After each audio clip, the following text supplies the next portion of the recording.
5 seconds. Start. It gives me confidence that this new building of yours, housing stalwarts of the chamber, will chart new heights in the days to come. I hope that this building will become the new hub for accelerating business development and economic growth under the aegis of the Bharat Chamber of Commerce. I wish you Godspeed and all success in your endeavors. Jai Hind. It is a privilege for me to be present amidst the galaxy of legal minds of the country and to receive the first copy of the book titled Statement of Indian Law, Supreme Court through its Constitution Bench decisions since 1950. At the outset, let me congratulate the author of this volume, Shri Govind Goyal, for his meticulous collection and in-depth analysis of all the Constitution Bench judgments of the Supreme Court.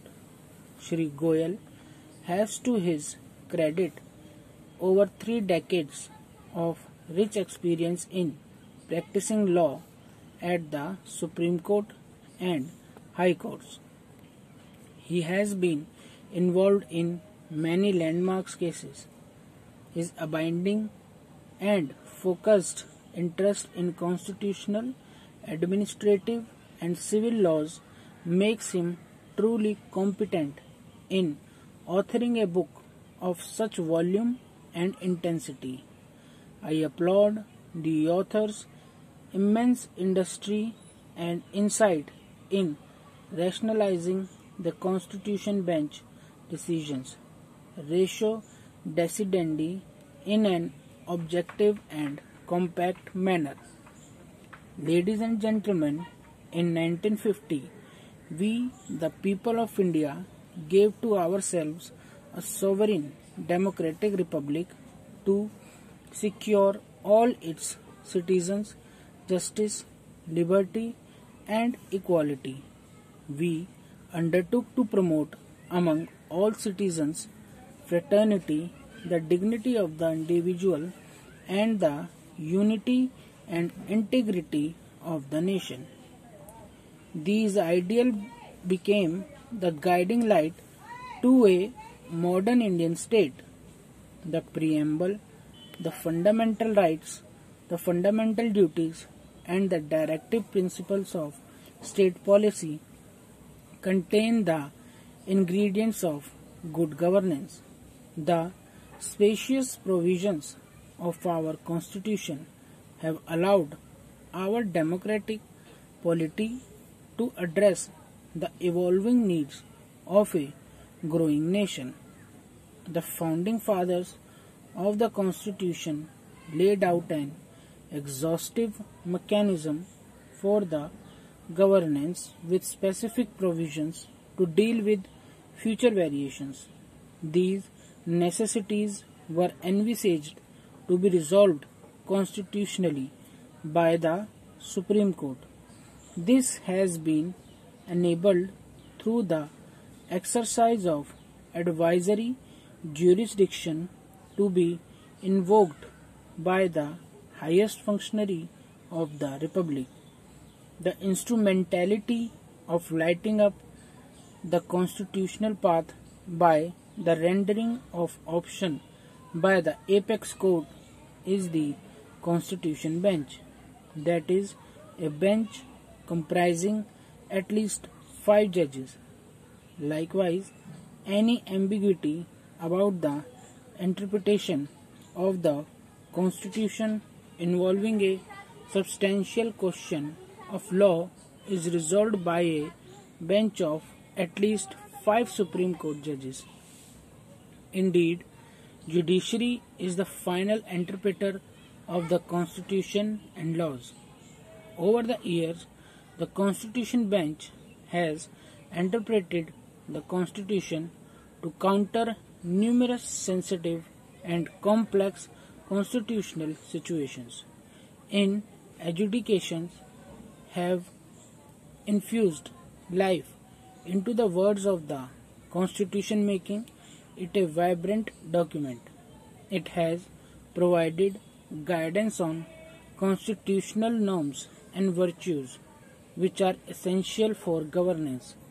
It has also provided occasions to exercise constituent powers by virtue of the fact that the law as declared by the Supreme Court is binding on all courts and tribunals within the territory of our country. Ladies and gentlemen, Constitution Bench decisions have also prescribed constitutionally permissible boundaries for each organ of the state. They have at times invalidated the exercise of power and authority that violates constitutional provisions, including the basic structure of the Constitution. The uniqueness of a Constitution is that while the words can be amended, the constitutional silences are indisputable. It is the solemn responsibility of the Constitution Bench to decrypt and amplify these silences. Constitutional Bench decisions have exhibited a reasonable degree of durability and have left indelible footprints on the sands of time. Of the 2,296 decisions of the Constitution Bench, only about 1% have been overruled, which is considerably less than the number of constitutional amendments. Yet there may be a possibility, and more so desirability, of revisiting the correctness or relevance of a decision as per the contemporary needs of society, unlike the Supreme Court of the United States, where judges are appointed for a life term by the political executive, keeping in view ideological preferences. Judges of the Indian Supreme Court are appointed through a non-political process uninfluenced by such considerations. As a result, the law that has emerged, having been interpreted by the Constitution Bench of Indian Supreme Court, navigates through diverse social, economic, political, cultural, historical, and ethical moves. This has made the Constitution of India a living organic document keeping pace with the changing times. Ladies and gentlemen, constitutionalism is the primary edifice on which the Indian democracy stands. It is the Constitution that is supreme rather than the three pillars of democracy: Parliament, Executive, and Judiciary that the Constitution provides. No individual or organ of our democracy is higher than the law. Each organ of the state must operate within its own sphere and must not appropriate what has been assigned to others.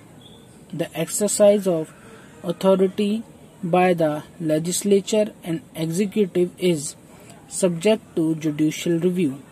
However, in the exercise of authority by the judiciary, the only check possible is judiciary's self-imposed discipline and self-restraint. Stop.